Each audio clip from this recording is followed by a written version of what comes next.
Hi everyone, I'm Tim and you're watching The Man Who Planted Potatoes, and welcome to our first ever live stream. So today I'm going to show you how to make one of the most exciting things I've seen since becoming a gardener. I guess you'd call it a food can planter. Basically, we're going to grow a tomato plant in an empty food can. So if you're going to do this, first off, if you're a child and you're going to do this, please do seek adult supervision, because you are going to be driving a metal spike through a tin can, and just get an adult's help with this, okay? Secondly, this is what you need. One, you need the food can, obviously. Two, you need your compost. And three, you need whatever you're planting in that. It doesn't have to be a tomato, doesn't have to be a tomato plant, it can be any kind, but I'm going to use tomato plants today. So first thing is you take your can and you're going to prep it, okay? So pen knives, they have a marlin spike on them on the back, but you can use, well, anything sort of metal and pokey.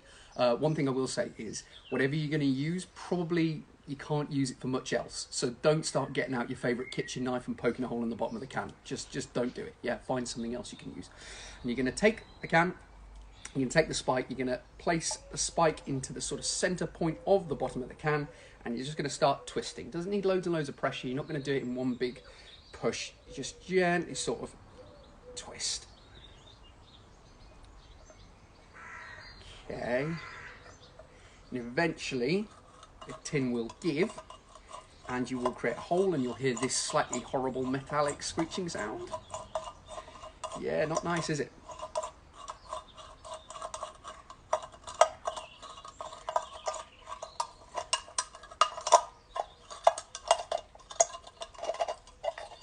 Then you need to dig around and expand the hole once you've made it.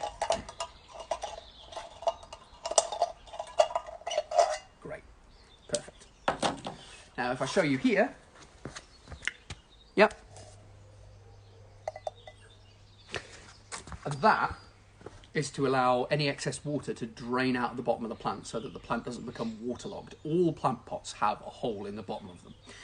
So there you go, there's your tin. Now, let's move on to your compost. Now, your compost may arrive and it may be kind of really clumpy, maybe full of horrible bits, even stones. And there's basically two ways you need to prep your compost. One is to go through it and chuck out any of the really massive bits, because you'll never break those down. They're just not healthy. What you're looking for is a kind of really nice fine powder. So once you've chucked out all those horrible stones and stuff, what you need to do, just move the tin can. What you need to do is get two big handfuls of it and just rub them together. Yeah? And again.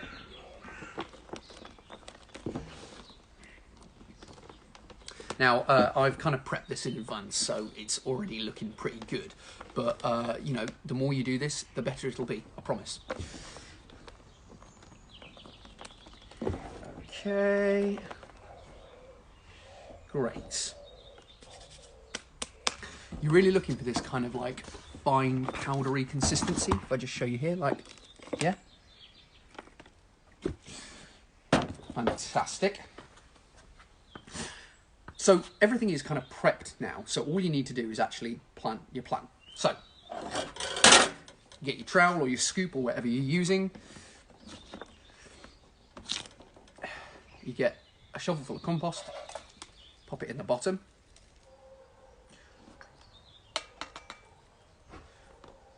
And then you get your plant, right?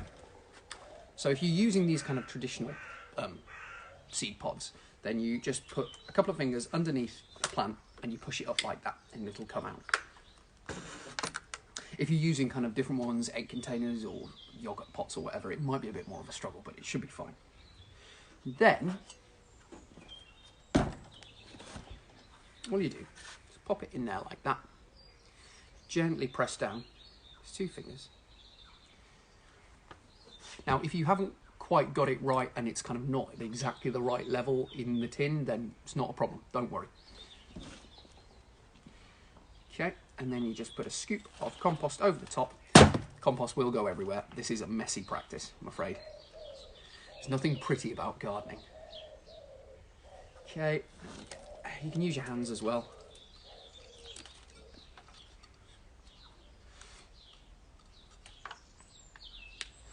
again, if you're a small child, this might be a time to get some help from an adult, because sometimes the rims of these cans can be very sharp and you can cut your fingers if you're not careful.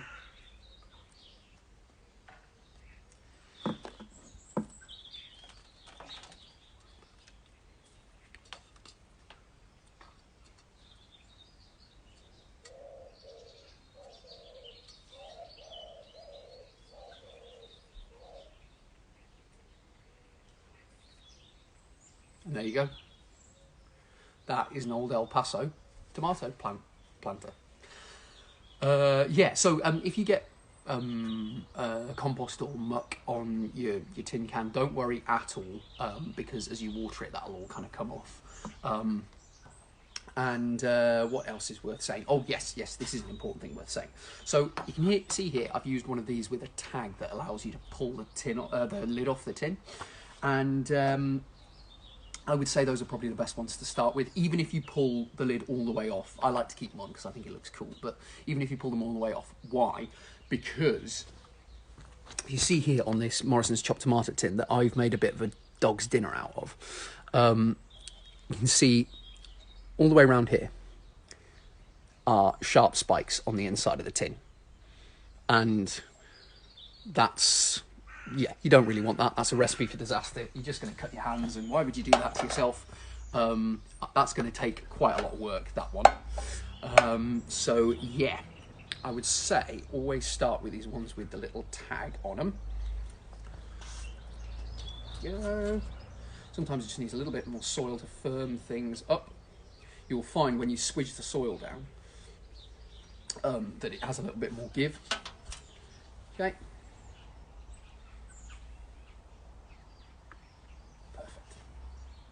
There we go.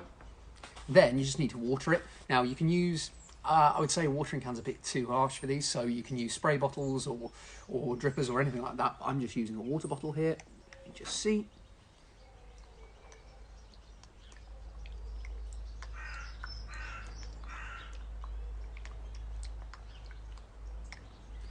There you go. And that is done. So there you go. That's how you make a food can planter. I'm Tim, and this is the man who planted potatoes. Please follow me on Facebook and Twitter and Instagram. You found me on Instagram, so why would I need to give you my Instagram tag? But on Facebook and Twitter, I am @manplanted. And yeah, please do follow me on here if you aren't already. And do comment and let me know what you think. Thanks.